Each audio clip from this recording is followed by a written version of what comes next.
Bonjour à tous, bienvenue sur Elvic TV, la chaîne des grands événements. Il est 8 h en temps universel ce vendredi 7 février 2025. Merci de nous rejoindre pour ensemble décortiquer l'actualité politique de cette journée qui commence.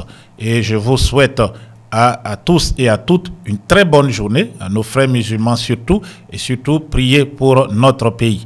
Je vous invite, vous qui nous rejoignez, si vous ne l'avez pas encore fait, à vous abonner à Elvic et surtout à cliquer sur la sonnette de notification pour recevoir les alertes chaque fois que nous sommes en direct ou que nous postons une nouvelle vidéo. Sans trop tarder, nous rentrons dans le vif du sujet. Après, donc, Damana Adia Pikas, ci-devant, secrétaire général du Parti des peuples africains, c'est au tour du secrétaire général, de l'ex-secrétaire général adjoint de ce parti, Kwa Justin, d'avoir maille à partie avec la justice aux ordres du régime du RDR.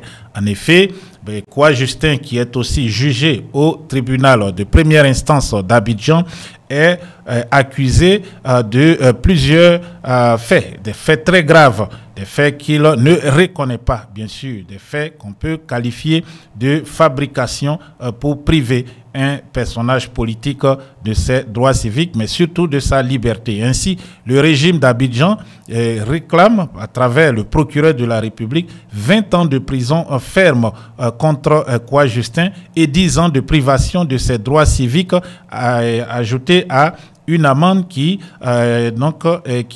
se chiffre à 10 millions de francs CFA et à 5 ans d'interdiction d'apparition sur le territoire, sauf son lieu de naissance. Kwa Justin devra donc être reclus, devra donc être comme le président Laurent Gbagbo, exilé dans son village pendant 5 ans après avoir terminé donc la peine de 20 ans de prison et après aussi avoir payé les 10 millions d'amende que lui réclame le procureur de la République.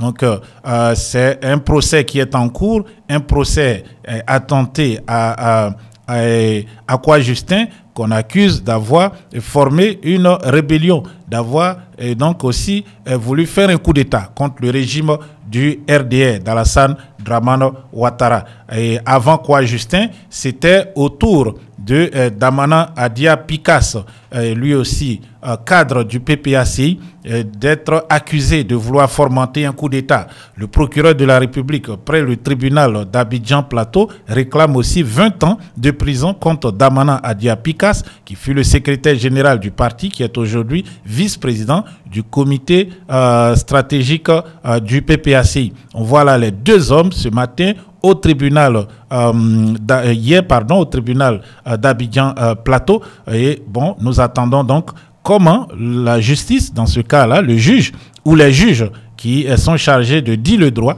mais qui pour l'heure disent tout sauf le droit, vont donc s'exprimer sur cette question. Seront-ils condamnés? Comment va réagir le Parti des peuples africains Côte d'Ivoire et surtout comment va réagir le peuple ivoirien?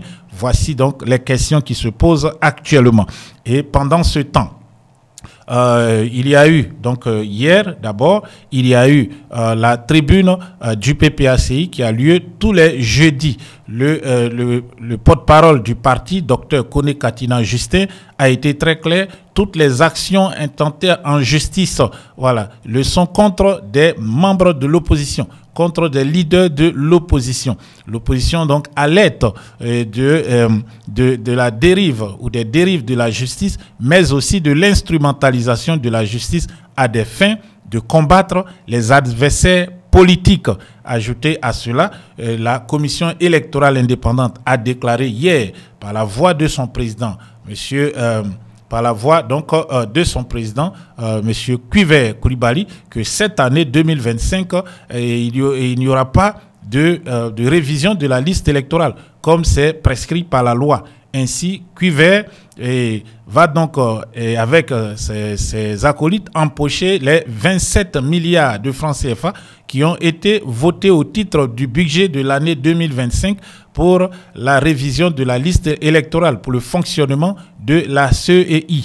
On voit donc qu'en Côte d'Ivoire, il n'y a pas de justice. Ceux qui font la pluie et le beau temps, ce sont ceux qui sont donc au pouvoir actuellement. Ainsi, on le voit, après donc après ce refus de faire ce que prescrit la loi, la révision de la liste électorale, mais aussi l'audit de la liste électorale, le pouvoir, par la voix aussi de la commission électorale, continue d'affirmer que le président Laurent Gbagbo ne sera pas sur la liste électorale, et comme on le réclame les partis politiques de l'opposition, comme le réclame l'ensemble de l'opposition, mais aussi les Ivoiriens. Une injustice faite à l'ancien président qui, pendant 10 ans, a séjourné à la Cour pénale internationale. Il était emprisonné aux Pays-Bas et il est sorti blanchi de toutes les charges qui pesaient contre lui. Mais le régime d'Abidjan, pendant son absence, lui a intenté un procès pour, dit-il, braquage de la Banque centrale, et le président Gbagbo est aujourd'hui dans l'impossibilité donc de pouvoir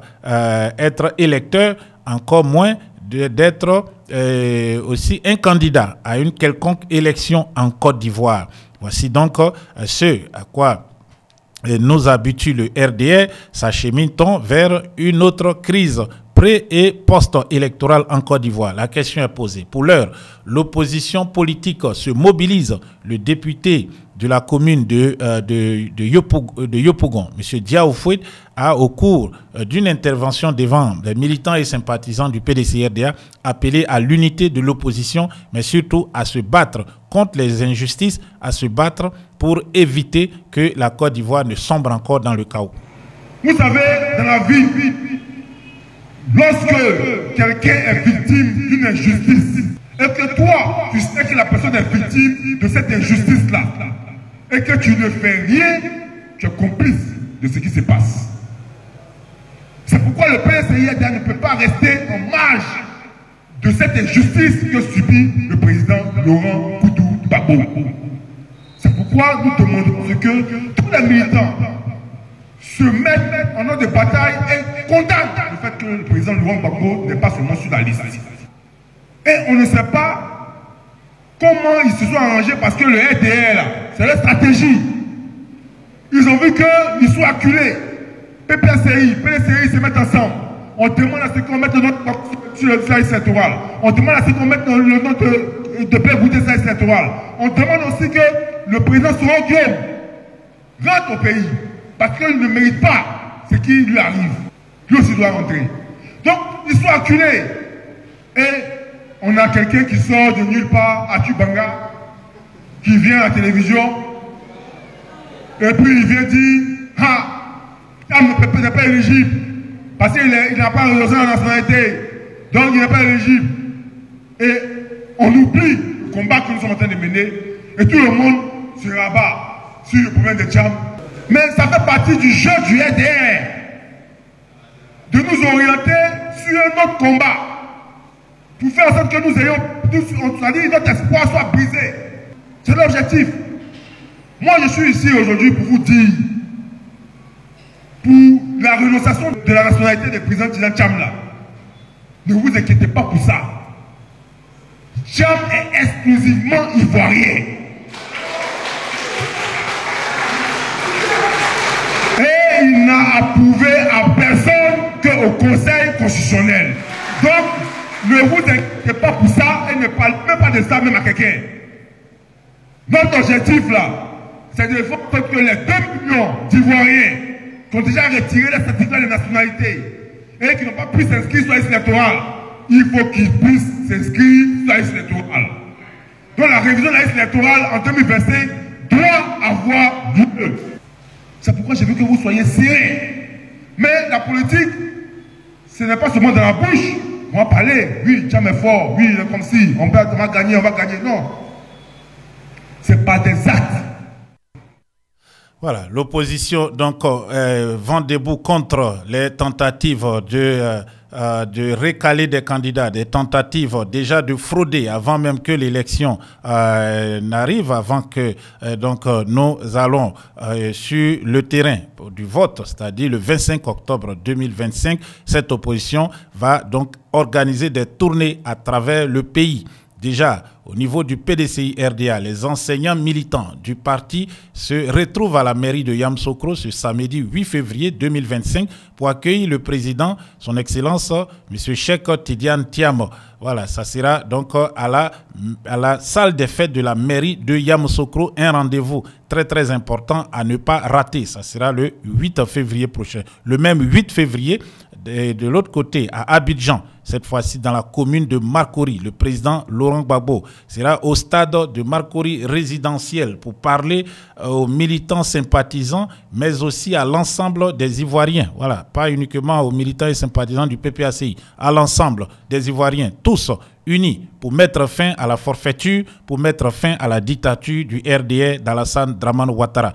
Après, donc, le 8, la semaine qui suivra, le 15 février 2025, une grande manifestation, un géant meeting du PDCI à la place Figayo à Yopougon. Le président Cheikh Tidiane Thiam sera présent à ces deux rendez-vous. Il rentre d'ailleurs de Paris aujourd'hui et sera demain à Yamoussoukro et le samedi prochain à Abidjan, à la place Figayo de Yopougon, où le PDCRDA va donc tenir son premier meeting dans la ville d'Abidjan, dans le district même d'Abidjan. Après donc Soubré, après Aboisseau, et puis aussi les tournées pour s'assurer que la RLE, la révision de la liste électorale en 2024, en novembre 2024, se passait dans de bonnes conditions. Le président Thiam va parler pour la première fois à Abidjan. Ce rendez-vous sera donc très scruté, d'abord par le nombre de personnes, s'il peut donc rassembler. On sait déjà qu'il mobilise, on l'a vu à Soubré, on l'a vu aussi à Aboisseau. Le président Cheikh Tidiane Thiam mobilise et ça ne sera pas donc quelque chose de nouveau. À Yopougon, c'est-à-dire à Abidjan, ce sont donc des centaines de milliers de personnes qui sont attendues pour écouter le petit-fils d'Houphouët-Boigny et probable futur président de la République de Côte d'Ivoire.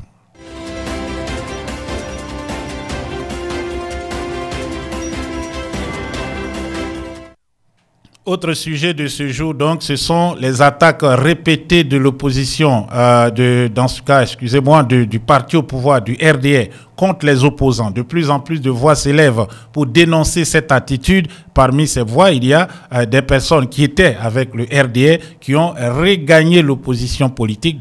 C'est le cas de Johnny Pacheco ou Koukounion Chris Yvon, ce test gendarme, membre des forces de défense et de sécurité, exilé en Finlande, qui depuis un temps donc, a décidé de se battre pour que les libertés fondamentales soient rétablies en Côte d'Ivoire, pour que la dictature de M. Alassane Dramane Ouattara prenne fin.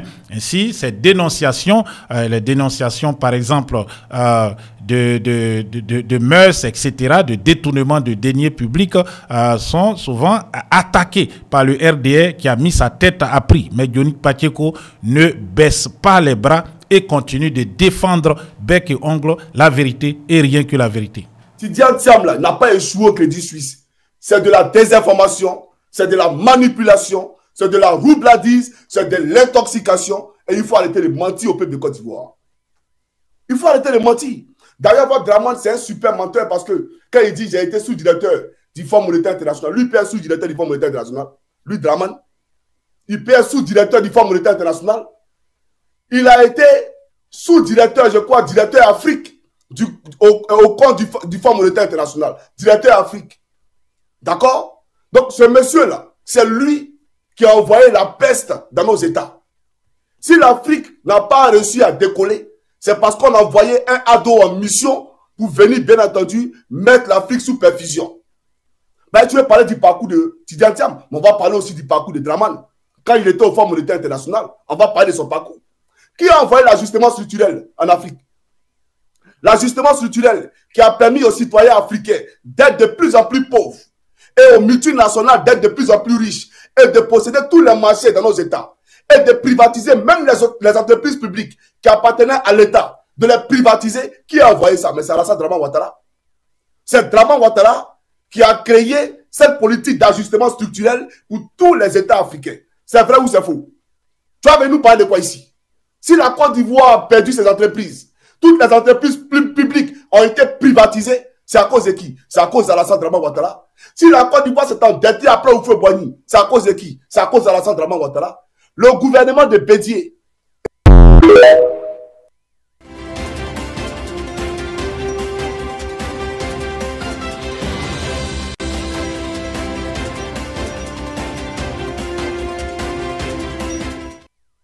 Koukounion Chris Yvon, c'est donc ce test gendarme, membre des forces de défense et de sécurité du corps d'élite de la gendarmerie nationale, aujourd'hui exilé pour ses opinions politiques en Finlande, d'où donc il mène le combat pour le retour de la démocratie, des libertés d'expression en Côte d'Ivoire. Ainsi, il n'hésite pas à dénoncer donc des violations des droits de l'homme, mais aussi des détournements massifs de deniers publics opérés par des pontes du régime du RDA par des ministres, dans ce cas, Kobenan Kwasi Adjoumani, ci-devant, ministre de l'Agriculture et des Eaux et ministre de l'Agriculture, ministre d'État, ministre de l'Agriculture, très haut placé dans l'ordre protocolaire du régime du RDA, est donc accusé par Johnny Pacheco d'avoir été celui qui a financé cette bolide de luxe, cette voiture Range Rover Vela, de marque Range Rover Vela, estimée à 170 000 $ américains ou 165 000 €. Ajouté à cela, il faut mettre les frais de dédouanement qui en Côte d'Ivoire se chiffrent à 10% du prix d'achat du véhicule, donc plus de 17 000 €, et puis aussi l'immatriculation et d'autres choses. Voilà, donc nous parlons d'un véhicule qui au bas mot a coûté 200 000 €, soit 130 millions de francs CFA, 120 et 130 millions de francs CFA. Selon selon Johnny Pacheco, ce véhicule aurait été donné à cette jeune dame que vous voyez par M. Kobenan Kwasi Adjoumani, le ministre de l'Agriculture, incapable de veiller à ce que les paysans de Côte d'Ivoire puissent donc bénéficier du fruit de leur labeur. C'est celui-ci qui s'en prenait au porte-parole du PDCI RDA, M. Brendoumi Soumaïla, lorsque ce dernier avait dénoncé donc les déclarations de M. Kwasi Adjoumani au Salon de l'Agriculture à Paris. Donc cette jeune dame qui a donc été signalée dans cette affaire par Johnny Pacheco s'est rendue à la police où elle a porté plainte. Mais ce qui intéresse les Ivoiriens, c'est de savoir si le ministre, dans ce cas, Kobenan Kwasi Adjoumani, lui aussi portera plainte contre M. Koukounion Chris Yvon, résident en Finlande. Où le fera-t-il s'il décide ainsi de porter plainte contre M. Yvon pour diffamation? Parce que selon ce qu'on entend pour le RDR, M. Koukounion Chris Yvon ou Johnny Pacheco aurait menti, aurait fabriqué donc un tissu de mensonges pour salir le ministre, mais pour leur personne n'est sorti pour essayer de démentir les propos de M. Koukounion Chris avec, par exemple, le document d'achat et le document de dédouanement du véhicule en question. Donc, comme je le disais, monsieur Adjoumani Kobenan aura-t-il le courage de se rendre en Finlande ou va-t-il constituer donc un pool d'avocats pour le représenter en Finlande afin de porter plainte comme M. Koukounion Chris Yvon, connu sous le nom de Johnny Pacheco. En tout cas, à Abidjan, personne ne donne un centime pour que, bien sûr, le régime aille se déculotter à l'international, pour que M. Adjoumani aille porter plainte en Finlande, où il existe un état de droit, où toute la vérité sera sue. M. Koukounion Chris dit détenir des preuves que cette voiture, ce véhicule a été remis comme cadeau à cette dame, cette jeune dame, présentatrice de télévision, actrice à ses heures perdues, par donc monsieur le ministre de l'Agriculture, ministre d'État, ministre de l'Agriculture, Kobenan Kwasi Adjoumani. On se rappelle que lorsque le FPI était au pouvoir, le RDR ne manquait pas un jour sans s'attaquer à la gestion du pouvoir du président Laurent Gbagbo, mais surtout aux mœurs qui, selon eux, étaient bafouées par un régime à la dérive. Ainsi, ils dénonçaient les fameuses RAV4, ces véhicules de marque Toyota qui étaient octroyés, selon eux, par des pontes du régime du président Laurent Gbagbo à leur maîtresse. Aujourd'hui, ce ne sont plus des RAV4, mais plutôt des véhicules haut de gamme, de haut standing, des véhicules qui sont aperçus très très rarement dans les rues ou dans les villes européennes. Mais en Côte d'Ivoire, ça commence donc à pousser comme des petits champignons, et surtout au volant de ces bolides, vous retrouverez des jeunes demoiselles qui souvent ne font pas une activité économique qui leur permette de s'octroyer ces genres de cadeaux. Écoutons donc le ministre-gouverneur du district d'Abidjan, Cissé Ibrahima Bakongo, et ci-devant, secrétaire exécutif, le directeur du directoire, à savoir le secrétaire général du RDR, RHDP, parlant du régime du président Laurent Gbagbo. À l'époque de Laurent Gbagbo, on disait quoi? Que l'argent ne circule pas. Que l'argent circule, pardon. L'argent circule. Mais vous saviez où l'argent circulait et comment l'argent circulait? Moi, à Koumassi Ramblais, toutes les petites avaient RAV4. Toutes les petites, elles avaient RAV4. RAV4, c'était versé seulement. À l'époque de Laurent Gbagbo. Voilà, RAV4 contre Range Rover. RAV4 contre Range Rover. Qui est-ce qui l'emporte? Quel véhicule est le plus cher? Voilà, la RAV4 ou la Range Rover qui coûte, comme je l'ai dit, 174 000 $. Plus encore une dizaine donc de % pour les taxes donc de dédouanement à l'importation au port d'Abidjan, la matriculation et puis bon, ce qui va avec, donc 200 000 €, donc 200 000 $, environ 120 millions de francs CFA contre 4 millions de francs CFA. Donc c'était le slogan de campagne du RDR, les questions de mœurs, voilà, et du régime du président Laurent Gbagbo. Mais aujourd'hui, on se retrouve avec des questions de mœurs encore plus élevées sous la gouvernance du RDR d'Alassane Dramane Ouattara. Pendant ce temps, les Ivoiriens n'ont que leurs yeux pour pleurer.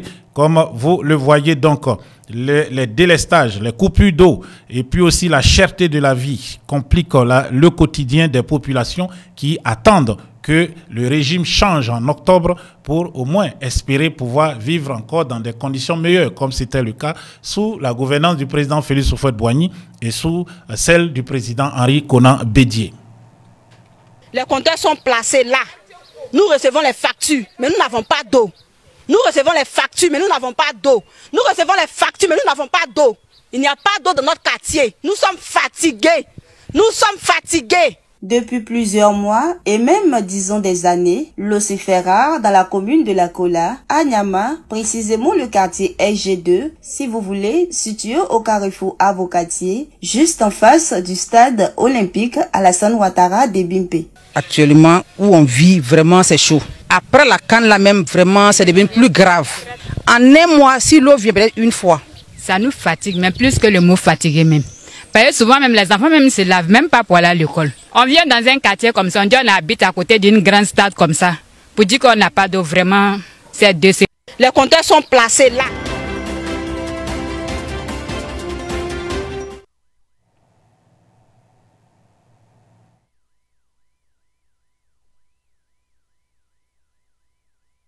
C'est là.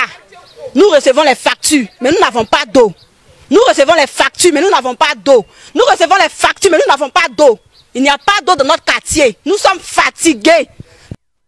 Voilà, donc vous avez là écouté donc les plaintes des riverains d'Anyama qui vivent aux abords du fameux stade Alassane Dramane Ouattara DVMP construit à plus de 60 milliards. La pelouse seulement a coûté 20 milliards de francs CFA, mais l'État de Côte d'Ivoire est incapable de donner de l'eau, ne serait-ce que de l'eau potable dans Abidjan, la plus grande ville de la Côte d'Ivoire, à ses riverains qui doivent souvent faire des kilomètres pour avoir quelques bidons d'eau. Et puis aussi, les enfants ont des difficultés pour boire de l'eau qui est potable. Donc ces personnes souvent doivent boire l'eau de pluie. L'eau de pluie. Imaginez-vous donc les maladies qui peuvent donc être aussi le quotidien de ces populations, surtout des enfants qui vivent dans cette localité. Voilà, c'est ça la nouvelle Côte d'Ivoire. Et pendant ce temps, pendant qu'il n'y a pas d'eau et qu'il y a aussi des coupures d'électricité. On nous faisait état hier de coupures d'électricité dans plusieurs localités, y compris à Cocody, à Abidjan. Voilà, pendant ce temps, le gouvernement d'Alassane Dramane Ouattara, qui est donc en quête d'argent frais pour payer la dette qui se chiffre à 35 000 milliards, a décidé d'augmenter donc les prix des péages en Côte d'Ivoire. Ainsi, le ministère de l'Équipement et de l'Entretien routier, dirigé par Amédée Kouakou, celui-là aussi qui est cité dans le scandale donc de détournement et de blanchiment de deniers publics, de corruption d'argent étranger dans le dossier Hassan Dakla en France, a produit ce communiqué: nouveau tarif péage sur les postes d'Atinguié et de Singrobo. Le ministère de l'Équipement et de l'Entretien routier porte à la connaissance de l'ensemble des usagers de la route que le gouvernement, dans le souci de lutte contre la cherté de la vie, procédera à une révision de la grille tarifaire sur les postes de péage d'Atingué et de Singrobo du lundi 10 février, à partir du lundi 10 février 2025. À cet effet, nouveaux tarifs appliqués sont les suivants. Classe 1, véhicule léger, 1000 francs CFA. Classe 2, véhicule intermédiaire, 2500 francs CFA. Classe 3, poids lourd, autocar, véhicule à 2 essieux, 3500 francs. Classe 4, poids lourd, autocar, véhicule à 3 essieux et plus 5000 francs CFA. Le ministère de l'Équipement et de l'Entretien routier sait compter sur l'engagement de la population pour un réseau routier mieux entretenu, fait à Abidjan le 6 février 2025. Donc quand vous lisez ce communiqué, vous avez l'impression que le régime veut donc peut-être diminuer les tarifs, mais en réalité non. C'est des tarifs maintenus à certains endroits ou augmentés à d'autres endroits. Voici donc la Côte d'Ivoire émergente, la Côte d'Ivoire donc de M. Alassane Dramane Ouattara. Donc c'est le quotidien des populations locales. Et donc pendant que nous abordons ces questions, il ne faut pas aussi oublier la situation internationale, ce qui se passe en Afrique de l'Est, en République démocratique du Congo. La question en République démocratique du Congo est aussi préoccupante, plus préoccupante même qu'on ne l'avait dit. Voilà, donc à cet effet, voilà, la Cour pénale internationale a lancé un appel à témoins. Cette Cour, qui a été sanctionnée hier par le président Donald Trump des États-Unis, a lancé donc un appel à témoins afin de peut-être d'identifier des potentielles victimes des groupes armés du M23 peut-être, ou même des forces de défense et de sécurité de la République démocratique du Congo, les FARDC, pour peut-être engager des poursuites contre de potentiels criminels de guerre dans ce pays. Voilà, je rappelle que dans l'est de la République du Congo, le mouvement du M23 a attaqué depuis maintenant plusieurs semaines la localité de Goma, a occupé cette localité. On y a dénombré plus de 900 corps qui ont été ramassés par le Comité international de la Croix-Rouge. Et puis, le M23, ce groupe rebelle soutenu par le Rwanda, a continué son avancée vers la capitale provinciale du Sud Kivu, Bukavu. Et sur leur trajet, il y a eu encore des personnes tuées, il y a des affrontements, des combats, et comme on le voit, les mercenaires, les miliciens, mercenaires plutôt, qui avaient été recrutés comme formateurs par le gouvernement de la RDC, ont déposé les armes, ils ont été exfiltrés du pays via le Rwanda, et puis actuellement, à l'heure où nous parlons, Goma occupé par le M23, le chef politique du M23, Colonel Nanga, s'y est installé, l'ancien président de la commission électorale indépendante de la RDC, est donc aujourd'hui le chef suprême politique et militaire de cette localité. Nous allons donc en RDC sans trop tarder. Nous ferons aussi donc le passage par Den Haag ou La Haye aux Pays-Bas afin de savoir ce que la CPI prépare contre les criminels de guerre en République démocratique du Congo.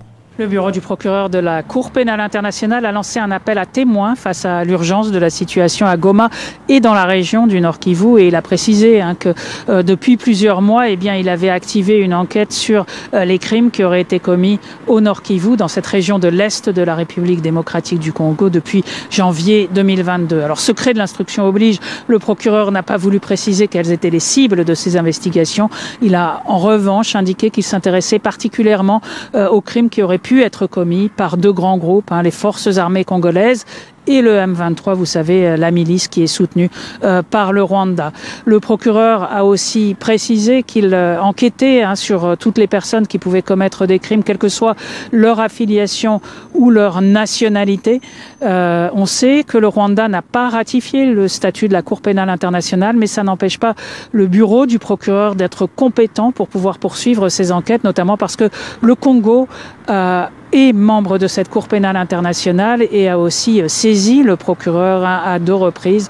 Des responsables congolais se sont rendus à la Cour durant l'automne pour demander au procureur d'activer ces enquêtes.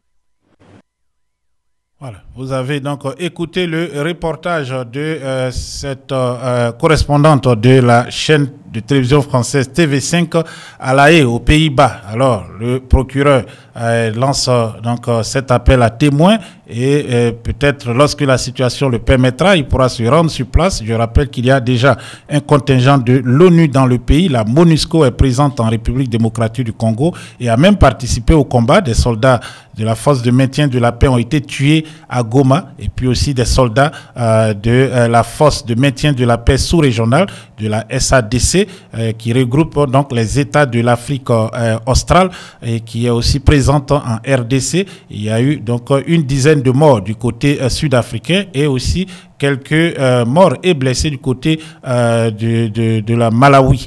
Un autre État qui apporte des contingents à cette force. La guerre en République démocratique du Congo est donc la dernière épisode d'un conflit qui dure maintenant depuis bientôt 2 décennies, plus de 5 millions de morts et aussi plusieurs millions de déplacés internes ou même dans d'autres pays tels que au Burundi, en Ouganda et puis aussi même au Rwanda. On a vu des images de soldats congolais qui avaient fui de l'autre côté de la frontière en Ouganda et avec armes et aussi avec tout ce qu'ils avaient pour participer à la guerre. Donc la situation est toujours tendue dans cette zone de l'Afrique, en Afrique australe. Donc le Congo, riche pays de l'Afrique australe, est confronté depuis plusieurs années donc à ces conflits armés. Le Congo est le premier producteur mondial de minerais rares. Voilà, qui sont utilisés dans la fabrication de véhicules autonomes, des véhicules électriques, mais aussi dans les téléphones cellulaires. Voilà, donc c'est un pays qui attire les convoitises, qui attise donc, des convoitises de grandes puissances ou même de simples aventuriers qui veulent s'enrichir le plus vite possible. Depuis l'indépendance en 1960 de la Belgique, la République démocratique du Congo n'a jamais connu la paix.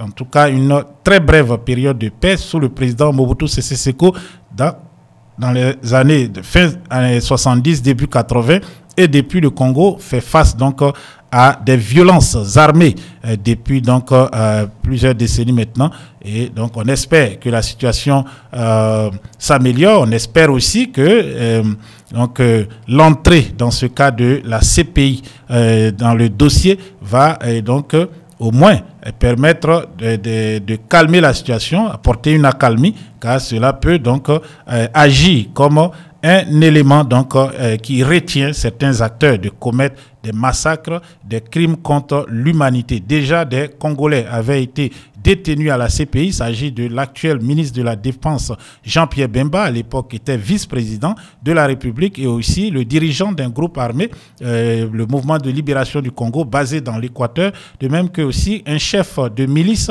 voilà, et qui avait lui aussi été détenu pendant 9 ans et qui a pu regagner son pays l'an 2021. Voilà, donc nous suivons de près cette situation pour vous. Nous suivons aussi d'autres situations. Voilà la situation politique en Côte d'Ivoire. Ne l'oubliez surtout pas. ne l'oubliez pas, car il y a aujourd'hui des accusations graves et des demandes de condamnation très lourdes contre des leaders de l'opposition politique émanant donc de procureurs qui sont affiliés au parti au pouvoir. Nous attendons de voir qu'est-ce que la Cour d'Abidjan va décider pour ces deux proches collaborateurs du président Laurent Gbagbo, et surtout nous allons suivre de près les révélations de M. Johnny Pacheco. Ça sera dans 1 heure, son prochain direct, à 9 h exactement. Voilà, moins d'1 heure. Ne ratez pas pour peut-être aussi écouter de nouveaux cassements des papos, comme on le dit à Abidjan. Passez une excellente journée. On se retrouve quant à nous à 15 h pour un autre direct et puis aussi à 21 h pour le direct de la nuit. C'était Isaac Kofi depuis Bamako pour Elvic TV.